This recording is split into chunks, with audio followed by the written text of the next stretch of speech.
Salam əziz YouTube izləyicilərimiz. Bugün sizlərlə 16 mart tarixində keçirilən dövlət sınağının izahına bir yerdə baxırıq. Başlayaq birinci sualdan. Deyir, refleks göstərir orta beyindən keçir. Orta beyində bilirik ki, skelet əzələləridir, tonsudur, səmt reflekslərdir. Bunların hamısı orta beyindədir. Deməli, burada gördüyümüz kimi səmtdən veribdir bir dənə görməni, bir də veribdir eşitməni. Bunu bilirik ki, ikisi də səmt reflekslərinə aiddir, yəni orta beyindən keçir. Doğru cavabımız olur 1-dən 4. Çeynəmədir, mimikidir, bunlar uzunsol beyində, beyin körpüsündədir. Askırmadır, öskürmədir, bunlar uzunsol beyindədir. Belə variantlarda əksərən çətin gəlsə, adətən yadınızda bir yerdə saxlaya bilərsiniz də bu çeynəmə, askırma, öskürmə kimi bunların hamısını bir saxlayın ki, bu uzunsol beyindədir. Birinlə də belə, bir variantla da belə çıxmaq olar. Yəni, məsələn, çeynəməni bilirsinizsə uzunsol beyindədir. Digər variantları çıxandan sonra yerdə 2 dənə variant qalır. Çeynəmə, öskürmə eynidir, müdafiə reflekslərinə aiddir, askırmadır. Buradan da aydın şəkildə belə tapa bilərsiniz. Daha sonra gəldik ikinci sualda. Sxemdə eyni növə aid olan populyasiyalar və bunlarda olan fərdlərin yerdəyişmə istiqamətləri göstərilmişdir. Bu növün hansı populyasiyalar arasında bilavasitə təcridlər daha çox baş verə bilər? Fərdlərin yerdəyişmə istiqamətində veribdir. Bax, görürsünüz ki, H populyasiyaları N-ə doğru hərəkət eləyir, T-yə doğru, buradan R-ə doğru, R-dən T-yə doğru, sonra T-dən N-ə doğru populyasiyalar mümkündür.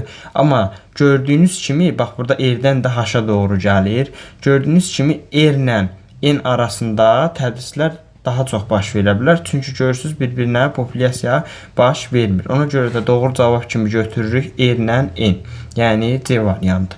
Üçüncü sualda öküz sol terinin inkişaf ardıcıllığını müəyyən edin. Bir qədər sadə sualdır. Öküz sol terində bilirik ki, yumurtadır. Yumurtadan 6 qarmaqlı sürfə çıxır. Kirpişli sürfə bilirsiniz ki, qaraciyər sorucusundadır. Burada da kirpişli sürfəni veribdir. Quyruqlu sürfə də həmçinin onun kimi. Qalır deyilən Y variantı. Deməli, yumurtadan 6 qarmaqlı sürfə çıxır. Həmin 6 qarmaqlı sürfə də gedir əzələlərə, orada finnaya çevrilir. Finnadan da yetkin fərd inkişaf eləyir sonra.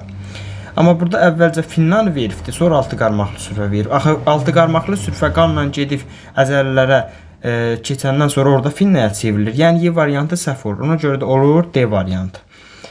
Daha sonra gəldik 4-cü suala. Deməli, müəyyən qədər qlükozanın parçalanması nəticəsində oksigenli mərhələdə ATF molekullarının sayı bilirik ki, 36 mol ATF molekulu əmələ gəlir. Su molekulları da 42 mol olur. Digər isə qlikoliz mərhələsidir, oksigensiz mərhələdir. ATF molekulları 2 mol əmələ gəlir. 2 molda nə əmələ gəlir? Su əmələ gəlir. İndi isə baxaq. Deməli, bizdən A ilə deməli, B-nin fərqini veribdir burada 136. A minus B bərabərdir verib 136. İndi baxaq, A ilə B 36-dan 2 çıxırıq, eləyir neçə? 34. Bu 1 mol glükozada parçalananda baş verir da, düzdürmü? İndi bəs 136-da nə qədər baş verir? Buradan da tapırıq ki, deməli burada neçə dəfə artırıblar? Yəni neçə dənə glükoza? 4 mol glükozanın parçalanmasından söhbət gedir. Axı 4 dəfə qaldırıblar. İndi isə gəlin baxaq, X-lə Y-in fərqini deyir. Bizə X-imiz 42-dir. Ona görə də burada 4 qat artıq olduğuna görə, yəni 4 mol olduğuna görə 42 vururuq neçəyə? 4-ə vururuq. 42-ni 4-ə vururuq. Bundan da nəyə çıxırıq? Deməli, Y2. Y də 2-dir. 2. Onun da neçə moldur? 4 dəfə çoxdur. Yəni 4 moldur. Ona görə olur 4-ə vururuq 2-də. Buradan da alırıq ki, 42-ni 4-ə vururuq. O da eləyir, deməli, 168. 2-ni də 4-ə vursan 8 eləyir. Bu da eləyir cavab 160. Doğru cavab olur Y variantı. 5-ci sualda gözün quruluş elementlərindəndir və bəbəyin arxasında yerləşir. Bəbəyin arxasında bilirik ki, billur yerləşir. Daha sonra deyir ki, bulanması katark xəstəliyinə səbəb olur. Bəli, bəbəyin arxasında yerləşən də billurdur. Bulanması da katark xəstəliyinə səbəb olur. Doğru cavab olur billur. Daha sonra gəldik 6-cı suala. Deyir, uyğunluğu müəyyən edin. Deməli, burada baxırıq ki, A-da deyir ki, növdaxili çarpazlaşma nəticəsində alınıb. Növdaxili çarpazlaşma deyirsə, bilirik ki, bu kalmikdir. Uzaq hibridləşmə nəticəsində alınmayıb deyir. Alınmayıb deyirsə, deməli növdaxilidir. Bu da gedir kalmikə. Buğda ilə ayrıqotun uzaq hibridləşməsi nəticəsində alınıb. Uzaq hibridləşməsidir, çoxillik. Deməli, bu da olur çoxillik buğda sortu. Daha sonra deməli, uzaq hibridləşmə nəticəsində alınan heyvan cinsidir. Heyvan cinsi dediyinə görə bu da gedir hara? Bestirə gedir. Daha sonra deyir, öz-özünə tozlanma nəticəsində yaranıbdır. Öz-özünə tozlanma nəticəsində yaranıb. Bu da heç birinə aid deyil. Deməli, doğru cavab olur 1-ə AB, 2-yə C, 3-ə D. Yəni A variantı. Daha sonra gəldik, deməli, 7-ci suala. Şəkildə verilmiş dən meyvənin hansı hissələri və yaxud da hissəsi yalnız ananın irsi xüsusiyyətlərini daşıyır. Şəkildə əvvəlcə baxaq, görürük ki, buğda dəninin quruluşu verilibdir. Birinci şəkildə, birinci yəni toxumun qabığıdır, ikinci endospermdir, üçüncü ləpə yarpağıdır, buradan görürsünüz. Sonra dördüncü rüşeyimin tumurcuğudur, sonra da 5 də rüşeyim nə idi? Gövdəcik. İndi ananın irsi xüsusiyyətini daşıyan deyirsən, yalnız olur toxumun qabığı. O da ananın irsi xüsusiyyətini daşıyır. Biz bilirik ki, endospermdir, bu da rüşeyin hissələridir. Rüşeyimdir, endospermdir. Bunlar da nədir? Həm ana, həm ata bitkinin xüsusiyyətini daşıyır. Doğru cavab olur C variantı. 8-ci sualda deyir, şəkildə göstərilən sümük bilavasitə birləşir. Şəkildə kürək sümüyü göstərilmişdir. Kürək sümüyü bilirik ki, bir tərəfdən körpücük sümüyü ilə, bir tərəfdən də bazu ilə birləşərək oynaq əmələ gətirir. Ona görə doğru cavab olur 1-lə 2. Fəqərəyə birləşmir, döş sümüyü ilə də birləşmir. Yəni doğru cavab 1, 2 olur. Daha sonra gəldik 9-cu suala. Şəklə əsasən qadın cinsiyyət sisteminə aid yanlış mülahizələri müəyyən edin. Gördüyümüz kimi, baxaq bir-bir, deyir Z bu orqanın divarından rüşeym xovları və xovların bir hissəsində cift əmələ gəlir. Baxırıq ki, Z uşaqlıqdır. Biz bilirik ki, ciftdə rüşeym xovlarından əmələ gəlmir, döldən əmələ gəlir. Yəni, birinci sual ilə səhvdir. 2-də deyir, X burada 2 cür xromosom yığına malik hüceyrələrə rast gəlinə bilər. X nədir? X yumurtalıqdır. X olur yumurtalıq. Z oldu uşaqlıq. Deməli, Y-də olur nə? Deməli, yumurta borular. Yumurtalıq borusu. Aha. İndi isə baxaq. 2 cür xromosom yığına malik hüceyrə rast gəlinə bilər deyir yumurtalıqda. Bəli, orada həm mitoz gedir, həm də meyoz gedir. Yəni, haploiddə, diploiddə 2 cür xromosom yığına malik hüceyrəyə rast gəlmək olar. Üçüncü sualda deyir, Y burada yumurta hüceyriyə. Deməli, Y yumurta borusunda, deməli, yumurta hüceyrə bəli rast gələ bilərik. Spermatozoidə də rast gəlmək olar. Zigota da rast gəlmək olar. Mayalanma getdiyinə görə. Çox hüceyrələr rüşeymədə rast gəlmək olar. Üçüncü də düz olur. Daha sonra deyir, Z burada müvəqqəti daxili sekresiya vəzisi əmələ gələ bilər. Z-ə baxırıq, uşaqlıqdır. Bəli, burada əmələ gələ bilər. Əslində, yumurtalıqda da əmələ gələ bilər. Sarı cisim olsa, X-də, yəni yumurtalıqda əmələ gələ bilər. Amma cift olduqda isə uşaqlıqda da əmələ gələ bilər. Ona görə də 4 də düzgün cavabdır. Burada isə, deməli, 5-cidə deyir ki, Z burada zigot yaranır. Deməli, Z-ə baxırıq, uşaqlıqdır. Bayaq da deyir ki, Z hardadır, yəni zigot harda yaranır? Y-də, yəni yumurta borusunda əmələ gəlir. Deməli, bu da olur, səhv olur. Doğru cavab olur 1-lə 5. Y variantı. Daha sonra gəldik 10-cu sualda. Bir qədər sadə sualdır. Homozigot genotiplər deyir. A variantında görürük ki, bu heterozigotdur. Bu da 12 A variantı çıxır. B-də də 12 görürük ki, bunlar da heterozigotdur. C variantında da bu heterozigotdur, bu da çıxır. D variantında heterozigotdur, daha sonra heterozigotdur, bu da çıxır. Y variantında amma baxırıq, hamısı nədir? Homozigot vəziyyətdədir. Ona görə doğru cavab olur Y variantı. 11-ci suala baxaq. Şəkildə görürük ki, qurbağanın şəklini veribdir. Deyir, sxemə əsasən cədvəldə verilmiş X, Y vəziyyətin düzgün ardıcıllığını yetkin fərd üçün müəyyən edin. Yetkin fərdə görə müəyyən edirik, yəni biz bunu. Burada baxırıq ki, birincidə X-ə deyir, döş qəfəsi X-ə minus qoyubdur, yəni yoxdur deyir, yəni düzdür. Burada da X-də gördüyünüz kimi minus işarəsi qoyub, yox kimi götürürük. Üç kameral ürəyi var, zeytə Y-ə plus qoyubdur. Bəli, üç kameral ürəyi. Göz qapaqları var bunlarda. Zeytə də plus qoyubdur. Bir düzdür ona görə. İkincidə deyir xarici qulaq yoxdur deyir. Burada əslində yoxdur xarici qulağı da, yəni düzdür. Klokası var, plus qoyubdur. Döş sümüyü də var, plus qoyubdur. İki də düzdür. Üçüncüdə caynaqlı barmaqlar deyir. Caynaqlı barmağı yoxdur axı qurbağanın. Yəni minus qoyubdur, yəni düzdür. Qabırğarası əzələlər. Qabırğarası əzələləri yoxdur axı bunlarda. Demiş ki, qabırğalar yaxşı inkişaf etməyibdir bunlarda. Buna görə də 3 səhv gedir. 2 qan dövranı olmağı da düzdür, plus qoyubdur, amma bir önəmi yoxdur. Daha sonra dördüncüdə boyun fəqərəsi. Boyun fəqərəsi var bilir ki, qurbağada. Amma burada minus qoyubdur. Elə ona görə də dördüncünü də götürmürük. Doğru cavab olur 1 ilə 2. Daha sonra gəldik 12-ci suala. Burada deyir uyğunluğu müəyyən edin. Sadə sualdır. Şirin su hidrasında daxili qatda yerləşir. Daxili qatda yerləşir deyirsə, bilirik ki, daxili qatda həzm vəzli hüceyrələrdir. Yəni 3-ə gedir. Həssas tükçüyə malikdir. Həssas tükçüyə malik olanda dalayıcı hüceyrədir. Burada dalayıcı hüceyrəni verməyibdir. Ona görə də B-ni heç birinə yazmırıq. Sonra həzmdə iştirak edir. Həzmdə iştirak eləyir deyirsə, həzmdə iştirak eləyən hansıdır? Həzm və vəzli hüceyrələrdir. Burada da vəzli hüceyrəni veribdir. Daha sonra zədələnmiş yeri bərpa edir. Regenerasiya prosesini yerinə yetirəndə aralıq hüceyrələrdir. Ona görə də olur, deyək, 1-ə gedir, aralıq hüceyriyə. Yalançı ayaqlara malikdir. Yalançı ayaqlarda yumurta hüceyrənin yalançı ayaqları var. Bunu da bilirik. Deməli, 1-ə D, 2-yə A, 2-yə Y, 3-ə A, C. Doğru cavab olur B variantı. Burada deməli, bir sadə şeydə deyim, ona da baxaq. Bax, həssas tükçükdən bir dənə bilərsiniz ki, belə deyim, tam hamısını bilmirsinizsə, həssas tükçük bilirsiniz, bir dənə dalayıcı hüceyrədə olur da bu. Ona toxunduqda şikarı, o sancır. Həssas tükçük orada olur. Həssas tükçüyü deməli, burada aid olan yoxdur dalayıcı hüceyrə. Dalayıcı hüceyrəni verməyib.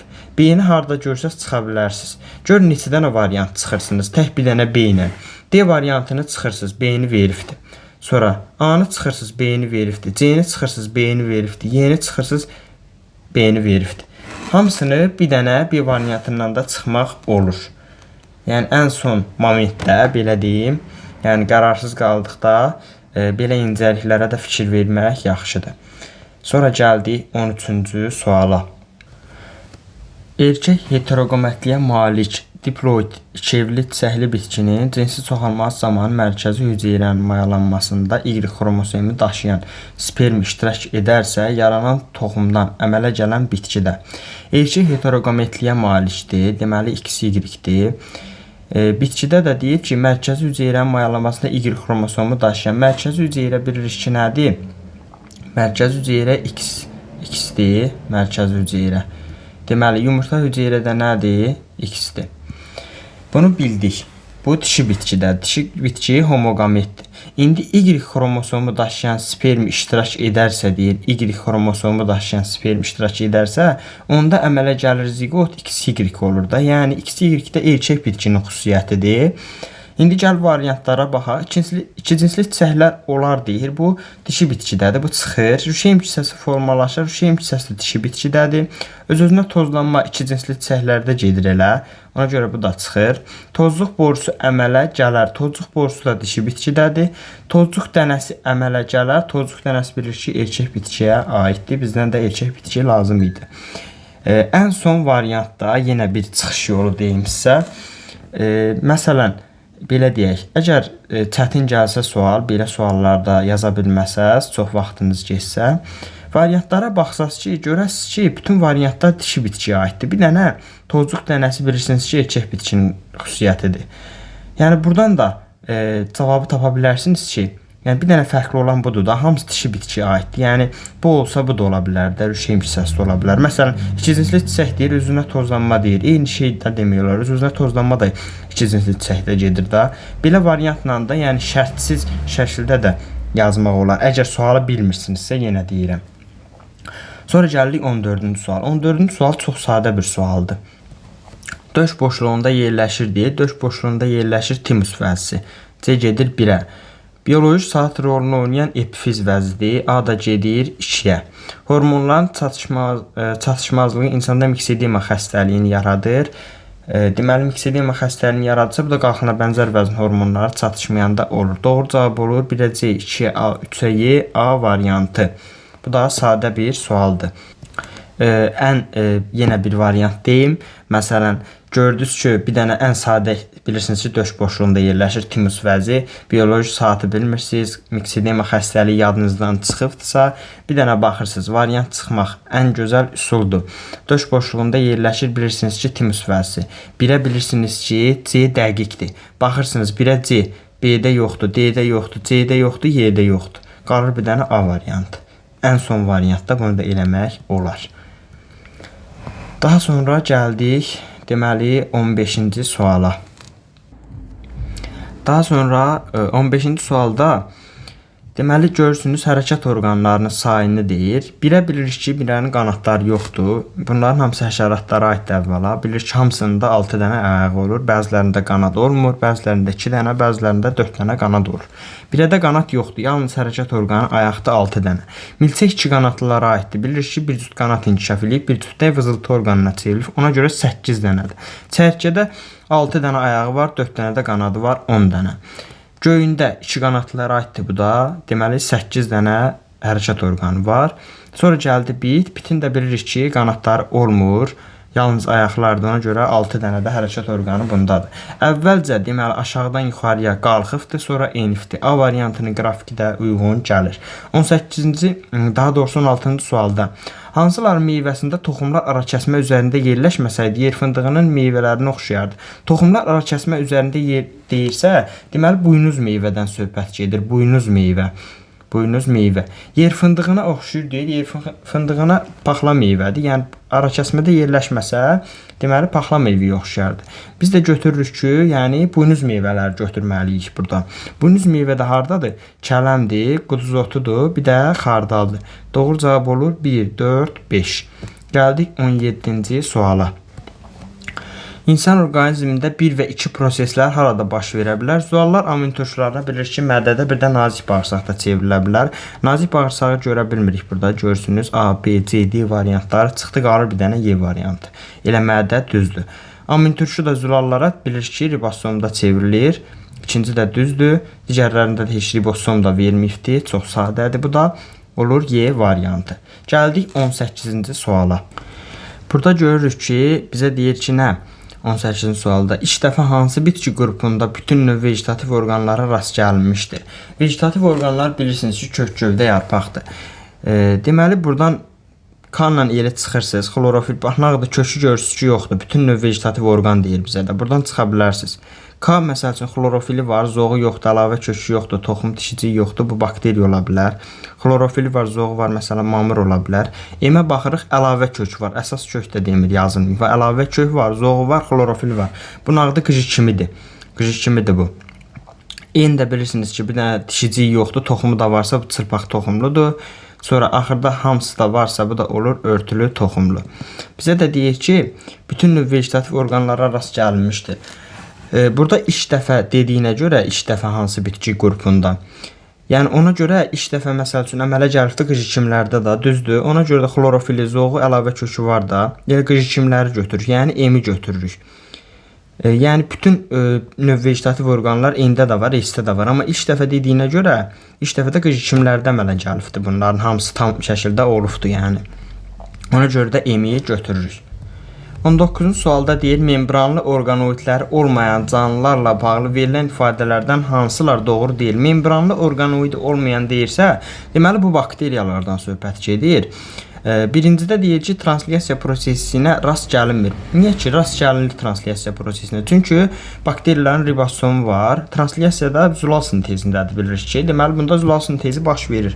Ona görə də deməli, gəlinmir deyir burada, səhv qoyuruq yəni buna. Yəni, amma rast gəlinir. Birinci səhvdir yəni. Bizə doğru deyil dediyinə görə biri götürürük. Nümayəndələri bir hüceyrədir, doğrudur. İkini götürmürük, çünki düzdür. Əksər nümayəndələri saprofitdir, bəli, saprofitdir. Bu da düzdür, yəni bunu da götürmürük.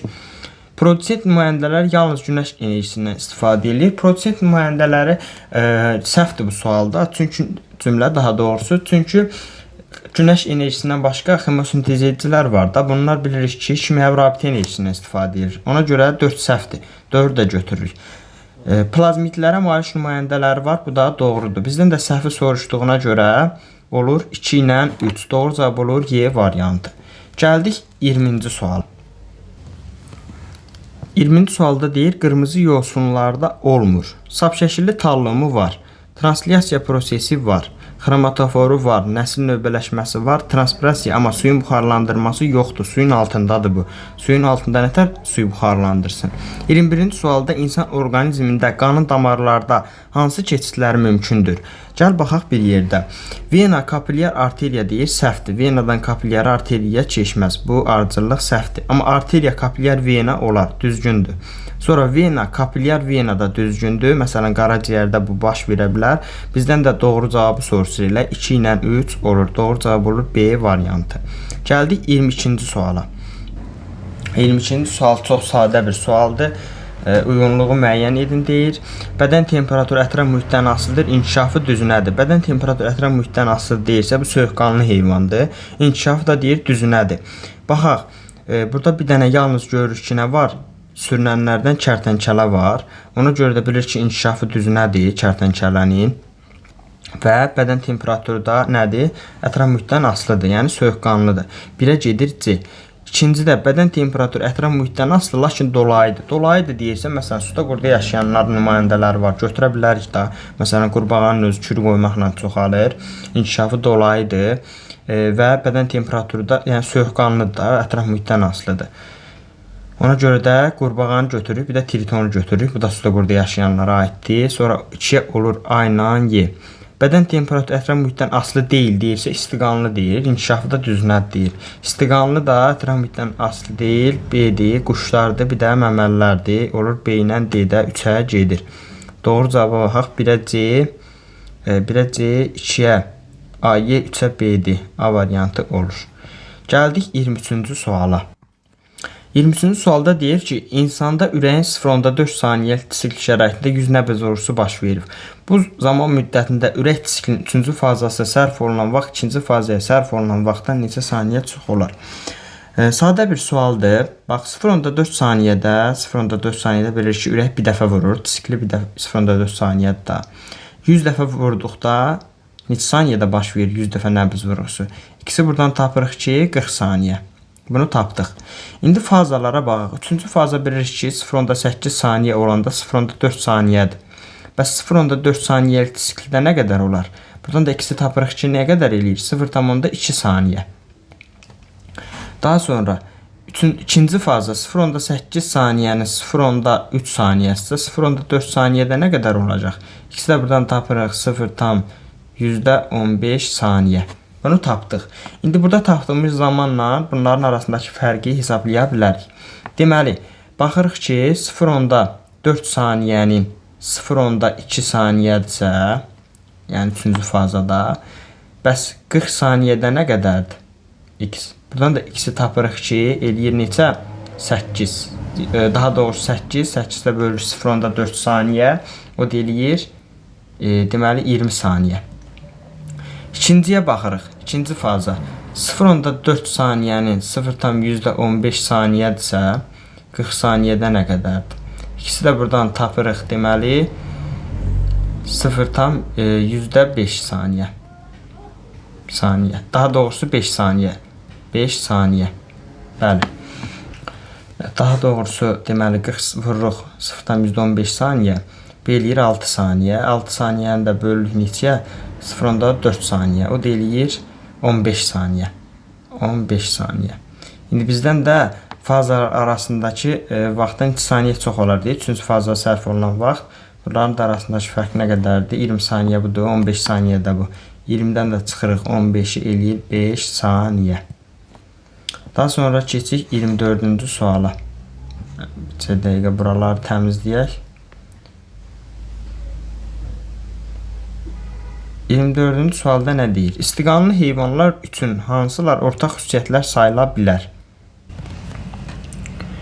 24-cü sualda deyir, istiqanlı heyvanlar üçün hansılar ortaq xüsusiyyət sayıla bilər? Ziqotun tam parçalanması, ziqot tam parçalanması məməlilərdə ola bilər, amma quşlarda olmur. Ona görə ortaq xüsusiyyət kimi götürmürük. Postembriyan inkişafın düzün olması, hər ikisində də düzünədir postembriyan inkişaf. Yönəlici cisimçiklərdə Y cinsi xromosomun olması. Y cinsi xromosomu yönəlici cisimçiklərdə quşlarda olsa da məməlilərdə yoxdur. Ona görə ortaq xüsusiyyət götürmürük. Üçüncü göz qapağının olması. Üçüncü göz qapağı quşlarda var. Məməlilərin əksəriyyətində rudiment haldadır da. Yəni qalıq halında qalıbdır. Yəni düşünürəm ki, olubsa, yəni qalıq halındadırsa bunu götürə bilərik kimi düşünürəm. İndi bilmirəm, din özü necə qəbul eləyir, amma mənim fikrimcə əgər olubsa, rudiment halında olsa da varsa, deməli bunu ortaq xüsusiyyət kimi götürə bilərik. Daxili skelet hər ikisi də daxili skeletə malikdir. Mezozoik erasında əmələ gəlmələri, bəli, hər ikisi də mezozoik erasında əmələ gəlibdir. Yəni doğru cavab kimi götürürük 2, 4, 5 və 6-nı. 25-ci sualda bitkinin kökünün hansı hissələrində kök təzyiqi ola bilər? Kök təzyiqi ötürücü zonada suyu ötürdüyünə görə su və mineral maddələri burada ola bilər. Kök üstçüyündə ola bilməz, çünki kökün ucunu qoruyur. Bölünmə zonasında da həmçinin ola bilməz. Sorucu zonada da suyu və mineral maddələri sorduğuna görə buna bir qüvvə lazımdır, təbii ki. Ona görə də sorucu qüvvəni də götürə bilərik zonanı. 1 və 4 doğru cavab olur. Daha sonra gəldik 26-cı suala. 26-cı sualda deyir, hepatit C virusu DNT tərkibli viruslara aiddir. Səhvdir, RNT tərkibli viruslardır. Lipid qatına malikdir, doğrudur. İnsana əsasən çirklənmiş qida və su vasitəsilə yoluxur, səhvdir. Qaraciyər hüceyrələrində nekrozuna səbəb olur və sarılıq baş verir, doğrudur. Antibiotiklərin təsirindən asanlıqla məhv olur, xeyr. Antibiotiklər təsir eləmir. İnsana qanlı və cinsi yolla yoluxa bilər, bu da doğrudur. Doğru cavab olur, deməli 2, 4 və 6. Gəldik 27-ci suala. 27-ci sualda deyir, taxıllarda parazitlik edir, bürüceyləri çox nüvəldir, meyvə cismi çox illikdir. Sürmə göbələyi bilirki taxıllarda parazitlik eləyir, pas göbələyi taxıllarda parazitlik eləyir. Bürüceyləri çox nüvəli deyirsə, mukor göbələyidir, yəni aktiv göbələyi. Bu da olur ikinciyə. Meyvə cismi çox illikdir, at dırnağına bənzəyir. Yəni bu cümlə yəqin ki tanışdır. Bu da hansına aiddir? Təbii ki də qov göbələyinə aiddir. Maya göbələyinə aid xüsusiyyət burada gördüyünüz kimi yoxdur. Daha sonra gəldik situasiyamıza. Situasiyada bizə deyir ki, nəvə babasının bağda albalı ağaclarını calaq etməsini maraqla seyr edirdi. Albalı ağaclarını calaq etməsini seyr edirdi. Bunu görən baba nəvəsinə calağın necə ediləcəyini göstərərək izah etməyə başlayır. O, bu çoxalma formasının kənd təsərrüfatında bol məhsul əldə edilməsində və dekorativ bitkilərin artırılmasında istifadə olunduğunu qeyd etdi. Daha sonra baba digər calaq üsulları haqqında nəvəsinə məlumat verdi. İndi isə baxaq. 28-ci sualda deyir ki, şəkildə göstərilmiş ABC-nin nə olduğunu. ABC, görürsünüz, hər hansı bir zoğu götürübdür. Hər hansı bir kəsilmiş bir zoğdur. Buna calaq üstü də və yaxud da deyə bilərik. İkincidə isə B-yə baxın. Oradan bir kəsik götürübdür. Gördüyünüz kimi bir dənə tumurcuq da deyə bilərik. Üzərində tumurcuq olan bir kəsik götürür. C-də isə burada gördüyünüz kəsikdir da, T şəkilli bir kəsikdir. C. İndi isə arxasına baxaq. Deyir, babanın etdiyi bu calağın hansı calaq üsuluna aid olduğunu müəyyən edin. Və 1 və 2 hansı calaq üsullarının olduğunu müəyyən edib yazın. Birinci şəkildə görürsünüz ki, bu nədir? Yarma calaqdır. Yarma calaq. İkinci isə sadə bir calaqdır, yəni sadə calaqdır. Sadə calaq olur. 29-cu sualda deyir, cədvəl vərəqində verilmiş. Cədvəl vərəqində də albalı bitkisinin, belə deyim, fəsiləsini sorulur, çiçək düsturunu sorulur. Çiçək düsturudur, fəsiləsidir. Çiçək qrupudur, bir də çiçək düsturudur. Albalı da biz bilirik ki, gül çiçəklər fəsiləsidir. Sonra çiçək qrupu sadə çətirdir, meyvəsi çəyirdək meyvədir. Çiçək düsturu da nədir? K5, L5, Y sonsuzluq və D1 olur. 30-cu sualda deyir, babanın nəvəsinə öyrətdiyi çoxalma forması ilə çiliklə çoxalmanın, yəni 3 fərqli xüsusiyyətini yazın. İndi isə burada calaqla çiliyin fərqlərinə baxaq da, əlamətlərini çilik. Biz bilirik ki, calaqda keyfiyyət baxımından artır. Daha sonra məhsuldarlıq daha yüksək olur. Məsələn, 2 dənə, yəni 2 fərd iştirak eləyir, belə deyək, 2 dənə bitki iştirak eləyir. Yəni sonra çilikdə isə tək bir dənə bitki iştirak eləyir. Bunun yarpağından da istifadə eləmək olar və bir dənə tək ana bitkinin xüsusiyyətini daşıyır. Yəni bunda məhsuldarlığı yüksək olmur. Yəni olduğu kimi qalır. Bu qədər. Suallar çox sadə suallar idi. Düşünürəm ki, qəbula isə daha asan düşəcəyini inanıram.